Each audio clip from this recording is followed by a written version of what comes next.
မိတ်ဆွေများအားလုံးမင်္ဂလာပါကျွန်တော်တို့ဒီရှေ့နေ့မှာကျတော့ကျွန်တော်တို့ဒီတက္ကနီကုံလွဲပေါ့နော် site တွေပြတ်တဲ့အတွက်ပေါ့နော်ကျွန်တော်တို့ဒီနေ့မှာကျတော့ကျွန်တော် site အတစ်လင်းနဲ့ကျွန်တော်တို့ပြောင်းကင်ပါမယ်ကျွန်တော်တို့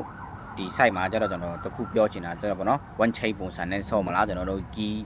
ကတ်တဲ့ပုံစံနဲ့ဆော့မလားပေါ့နော် key နှစ်ခုပေါ့နော်ကျွန်တော်တို့ဒီ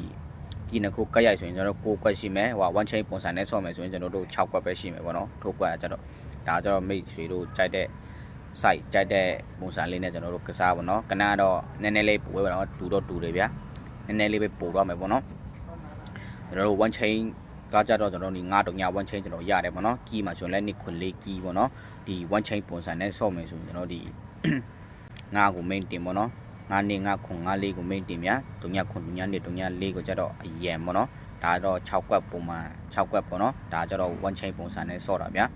ဒါတော့မိတ်ဆွေတို့ကိုကြိုက်တဲ့ဟာလေးကိုရွေးထိုးပေါ့နော်ကျွန်တော်ဒီ key နှစ်ခုကတ်တဲ့ပုံစံဆိုရင်ကျွန်တော်ဒီ9တုံညာ3 key နဲ့ပြီးကြရင်နှစ်ခွန်လေး key ပေါ့နော်ကနန်းတော့3ပဲပို့လာမယ်ဗျာ3တစ်လုံးပဲပို့လာမယ်ဆိုတော့ကျွန်တော်ဒီကနန်းတော့6ကွက်ပေါ့နော်ဒါကြတော့ပတိမရှိဘူးဗျာ key ပုံစံနဲ့ဆော့မယ်ဆိုရင်ပတိမရှိဘူးပေါ့နော် one chain ပုံစံနဲ့ဆော့မယ်ဆိုရင်ပတိရှိတယ်ဗျာဟွာ key ပုံစံနဲ့ဆိုရင်ကျွန်တော်တို့ဒီ9နှစ်9ခွန်9လေးကိုပဲ main တင်ပေါ့နော်ကျန်တဲ့တုံညာနှစ်တုံညာခွန်တုံညာလေးပြီးကြရင်